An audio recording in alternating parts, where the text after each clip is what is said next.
And hello again, my little mathematicians. We are going to continue reviewing for the decimal unit test by doing the study guide, and now we're going to focus on the evens. Again, please always, when you have a study guide, try to treat it like the actual test and pause the video, try to do some, and then unpause the video and check yourselves with us. Okay, so let's go ahead and do this first one, number 2. We're adding, so I want to line up my decimals. I have 27.92. I'm going to put my decimal right beneath that one. And then this one says 6.9187. So I'm going to need 2 zero placement holders there. Okay, now everything's lined up in the proper place values. Let's add down. 0 and 7 is 7. 0 and 8 is 8. 2 and 1 make 3. 9 and 9 make 18. Bring down your decimal. 1 and 7 is 8. 8 plus 6 is 14. 1 and 2 make 3, and bring down that 4. So now you have 434.8387. And just in case you made a mistake on like lining up your decimals and stuff, kind of double check. 427 plus 6. It should be like hardly bigger. It should be like around 430-ish. Yep, there we go. My answer makes sense. Okay, always double check that your answer is reasonable. When you're subtracting, whatever comes before the minus sign goes on top, or if it's in a word problem, the bigger whole number, 72, would go on top of the smaller whole number of 3. Line up your decimal. To the left of the decimal is 3, to the right is 4, 3, 5, so I need 1 zero placement holder. Okay, 2 minus 0 is 2. You can't take 5 from 0, so go next door and borrow. That 5 becomes a 4. Add 10 to the 1, so 1 plus 10 is 11 now. Minus 5 is 6. 4 minus 3 is 1. You can't take 4 from 3, so go next door to borrow. Now I can add 10 to the 3 to get 13. Minus 4 is 9. Bring down that decimal. You can't take 3 from 1, so go next door to borrow. That 6 is now that 7 is now a 6. Add 10 to 1, so now you have 11 minus 3 is 8, and 6 minus nothing is 6. So your final answer is 68.9162. Okay, again, before you even do a problem, if you want to pause the video, try it yourself, and then unpause it and check. I highly recommend. Okay, I'm multiplying, so the one with the most number of digits goes on top.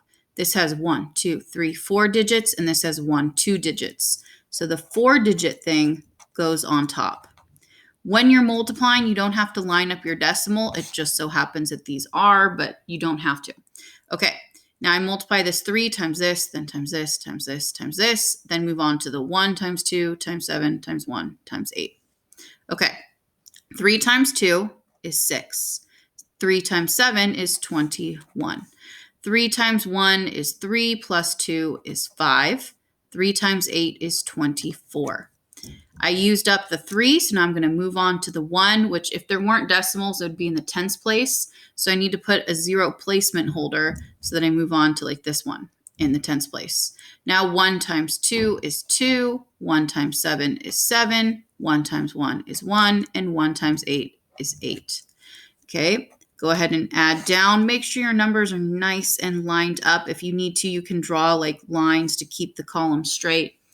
Okay, 6 and 0 make 6. 1 and 2 make 3. 5 and 7 is 12. 1 plus 4 is 5. Plus 1 is 6.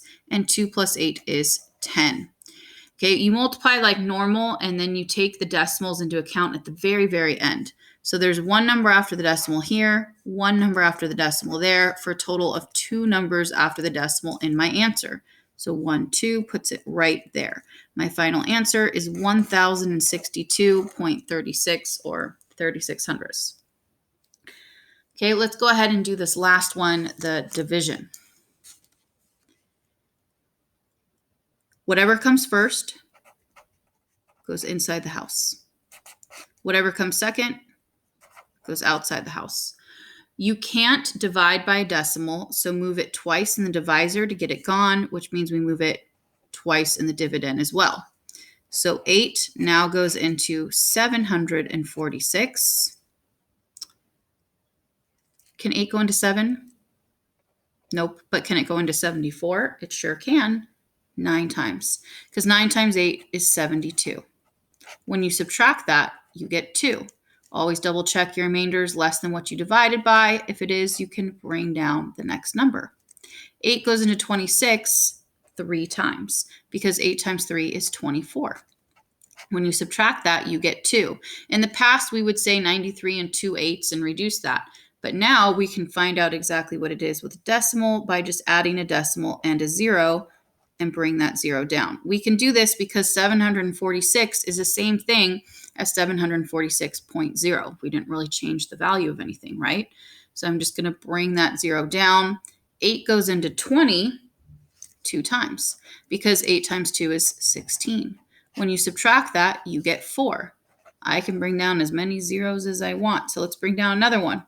8 goes into 40 5 times, and 8 times 5 is 40. When I subtract that, I get 0. So my final answer is 93.25. Okay, you can always double check yourself by taking your answer, multiplying it with what you divided by, and you should get what you started with. If that happens, then you know that you got it right. Let's go ahead and move on to problem 10. Problem 10 says, Jimmy stacked 2 boxes on top of each other. The first box was 4.84 feet tall, and the second box was 7.3 inches tall. How tall were the 2 boxes? What do you think? Add, subtract, multiply, or divide? Well, you have 2 things stacked on top of each other, and you want to find the total height, so we're going to, hopefully you said, add these. Okay, I'm going to line up my decimal, and now I have 7.3. Let's put a 0 placement holder. Add down. 4 plus 0 is 4. 8 plus 3 is 11. 1 and 4 is 5. Plus 7 is 12. Don't forget to bring that decimal down in your answer. Okay, so your total stack is 12.14 inches tall.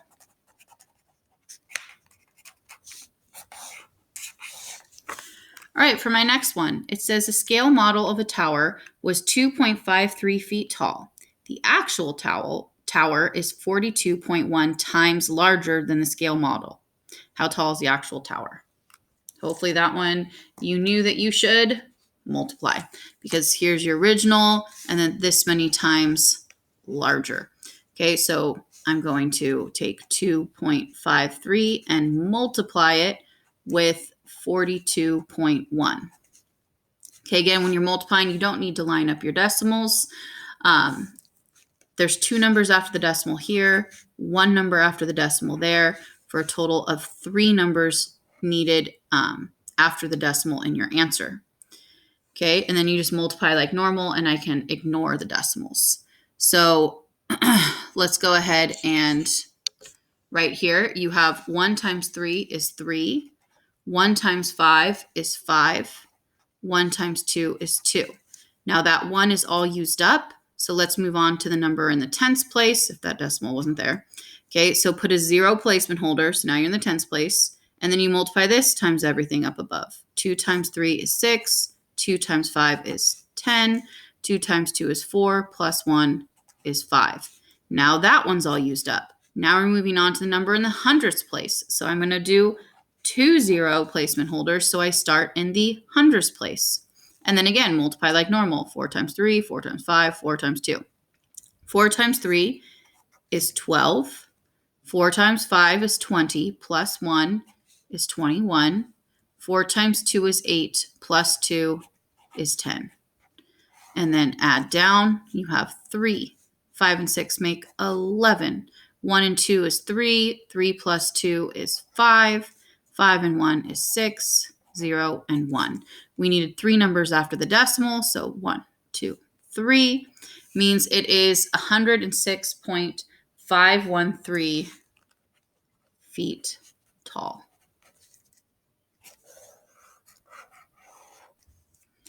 Okay, and number 14 says at Roberta's taco stand, she made $653.25 on her first day. On day 2, her taco sales were 1.8 times more. Okay, so 1.8 times more than that day. How much did she make on the second day, and how much did she make altogether? So it sounds like this is two questions. We want to know this one is the first part, and then that one's the second part. So how much did she make on day 2? Well, she made 1.8 times as much as she did on day 1. So 653.25 times 1.8. There's 2 numbers after the decimal here, 1 number after the decimal there, for a total of 3 numbers needed after the decimal in my answer. 8 times 5 is 40. 8 times 2 is 16, plus 4 is 20. 8 times 3 is 24, plus 2 is 26. 8 times 5 is 40, plus 2 is 42. 8 times 6 is 48, and 48 plus 4 is 52. Now the 8's all used up. Let's move on to the 1. And so I'm going to put a 0 placement holder. So I start in the tens place. And then 1 times 5 is 5. 1 times 2 is 2. 1 times 3 is 3. 1 times 5 is 5. And 1 times 6 is 6. Go ahead and add down. You have 0, 5, 8, 5, 7, and 11. I need 3 numbers after the decimal, so 1, 2. 3 numbers after the decimal means that you, or Roberta, earned $1,175, and we're talking about cents, so the tens place, that 0 tells that 5 to stay a 5, so it's 85 cents on the second day. That was the first part of the question. It wanted to know, how much did you earn on the second day? $1,175.85. Then it wants to know, how much did you make altogether? Well, you take how much you made on the first day, $653.25, and add that to how much you made on the second day, $1,175.85. And that'll tell me the total amount made. 10 plus 1 is 11. 1 and 3 is 4, plus 5 is 9. 7 and 5 make 12. That's 8 and 1. So you made a total of $1,829.10, Roberta, all together on those 2 days. Okay, if you got those right, good job. Let's continue on to number 16. Okay, number 16 says, Anna has $246.70 in her bank account and $40.50 in her purse. If she puts half of her purse money into her bank account, then how much would she have in her bank account? I want you to go ahead and try to think about this problem. Okay, so what do you think? Well, we need to know, we need to take into account this right here. She puts half of her purse money into her bank. So what's half of her purse money? Her purse money is $40.50. So when you talk about half, half is the same as multiplying by 0.5 or dividing by 2. Since it ends in an even number, I say let's divide it by 2. That might be the easier route. Okay, so I'm going to go 2 into 40.50 or 40.5, right? Okay, 2 can go into 4 twice. You subtract that, you get 0. Bring down that 0. 2 can't go into 0. And 2 times 0 is 0. Subtract that, you get 0. Now I can bring down the next number of a 5, because you can't bring 2 things back to back. So I need to put a 0 up there. 2 can go into 5 twice. Bring that decimal up in your answer. 2 times 2 is 4. When you subtract that, you get 1. Bring down the next number. 2 goes into 10 5 times. Okay, again, you could have gotten this by going 40.50 times 0.5, because 0.5 is the same as 1/2. So dividing by 2 is the same as multiplying by 0.5. Either way, you would have gotten that you now added 20.25 from your purse, but you already had this much in your bank account. So how much do you have in your bank account now? You have this money you just put in from your purse because you kept half the money yourself and then you added this into the bank, but you already had this much in the bank. Let's go ahead and combine those to see how much total is now in the bank. You have 5, 9, bring down your decimal. That's 6 and 6 and 2. So you, Anna, now have a total of $266.95 in your bank account. Number 18 says Kimberly brought $20 to the store and bought a package of pens for $7.75. Those are pricey. Maybe they were Flair pens. And a package of highlighters for $4.49. How much money does she have left over? What do you think you would do? Okay, try to set it up. And hopefully you knew that the first thing you needed to do was you needed to figure out how much she spent in all. So she spent $7.75 on pens and $4.49 on highlighters. Okay, so you have 14 plus 1, 8 and 4 is 12. 1 and 7 is 8 plus 4 is 12. So you spent a total of $12.24. And then to find how much is left over, you take how much you brought and you subtract how much you spent. Now, some people could have done 20 minus 7.75 and then that answer minus 4.49. That still would have gotten you the same thing. I just think adding is easier than subtracting, so I do subtracting only once. Okay, you can't take, change the color to make it stand out. You can't take 4 from 0, so go next door and borrow. There wasn't really anything there, so go next door and borrow again. And since there wasn't really anything there, go next door and borrow from that 2, and it becomes a 1. Now I can add 10 to that 0, so you have 10 minus 4 is 6. 9 minus 2 is 7. Bring down your decimal. 9 minus 2 is 7, and 1 minus 1 is 0. So how much does she have left? She has $7.76 left over. Okay, number 20 says Faye and Felix won in a relay race against Holly and Howard. Faye ran her lap in 1.47 minutes, and her partner Felix ran his lap in 1.3 minutes. Holly ran her lap in 1.2 minutes, and her partner Howard ran his lap in 1.65 minutes. How much faster were Faye and Felix's combined times than Holly and Howard's combined times? Okay, so relay race, both people get counted together. So I need to find this group's total combined time and this group's total combined time. That's my first step. So 1.47 and 1.3, let's go ahead and add those. This represents Faye and Felix. So we'll say F and F. Let's put a 0 placement holder. 7 and 0 make 7. 4 and 3 make 7. Bring down your decimal, and 1 and 1 make 2. So Faye and Felix's combined time was 2.77 minutes. Okay, Holly and Howard, so H and H, their combined times were 1.2 plus 1.65. 0 placement holder.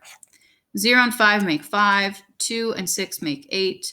Bring down your decimal. 1 and 1 make 2. Okay, so those are the two combined times for the two teams. Now you want to know how much faster were Faye and Felix's than Howard and Holly's. Okay, so always put the bigger amount on top. 2.85 is bigger than 2.77. So 2.85 minus 2.77. And some people I know have a tough time deciding which is bigger, so just go according to the numbers. The whole numbers, if one whole number was bigger than the other, obviously that one would go on top. Since they're the same, move to the tens place. 8 is bigger than 7, so 8 goes on top. All right, you cannot take 7 from 5, so I'm going to borrow from the 8. That becomes a 7. Add 10 to 5, so now you have 15 minus 7 is 8. 7 minus 7 is 0. Bring down your decimal. 2 minus 2 is nothing. So it was hardly, it was a pretty close time, right? It was only 0.08 minutes faster.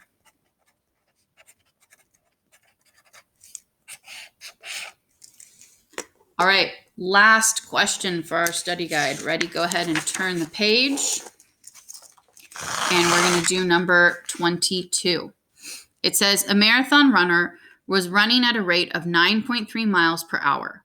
At that rate, how many miles will it take for the runner to run 26.2 miles? Round your answer to the nearest hundredth. Okay, I want you to think. How do you think you would do that problem? Okay. If you still haven't figured it out, remember one thing we can do is we can try to make them easier numbers to deal with. So let's just make that a 9. And then in case we have to divide, make this an easier one that 9 can go into is 27. Okay. And then maybe if you didn't even want to do that, you could do 10 and 30. It doesn't matter what you change these numbers to, just as long as you can think about what operation to do. Okay. So it says a marathon runner was running at a rate of 9 miles per hour. At that rate, how many hours will it take for the runner to run 27 miles? So if you can go 9 miles in 1 hour, how long will it take you to go 27 miles? Do you think it should be getting smaller or bigger? Obviously, this isn't an adding or subtracting. We know it's multiplying or dividing, but which one? Okay, so again, 9 miles in 1 hour. So how long will it take me to go 26? Okay, well, what do you think? So 9 and 27, you're probably like, oh, it'll take you about 3 hours. Because if you could go 9 in 1 hour, then to go 18, it would take you 2 hours. And then to go 27, it would take you 3 hours. So what did I do? I did 27 divided by 9 to get that answer of 3. Okay, and some of you guys are like, even like changing them to easier numbers, I still can't see what operation to do. All right, then we can do that little trick that we did last time in this one. And you were given 9.3 miles per hour and 26.2 miles. So when it's one of these problems where you know it's multiplying or dividing, but you don't know which one, you can start with the one of one singular unit first. So the 26.2 has 1 unit of miles. The 9.3 has 2 units of miles per hour. So start with the singular unit. And remember how we talked about you want to put, since this is talking about miles, you want to put the like units diagonally across from each other so that they'll cancel out. Okay, and we said you could go 9.3 miles per hour. So in 1 hour, you could go 9.3 miles. Now, if the two numbers were across from each other, you would multiply those two.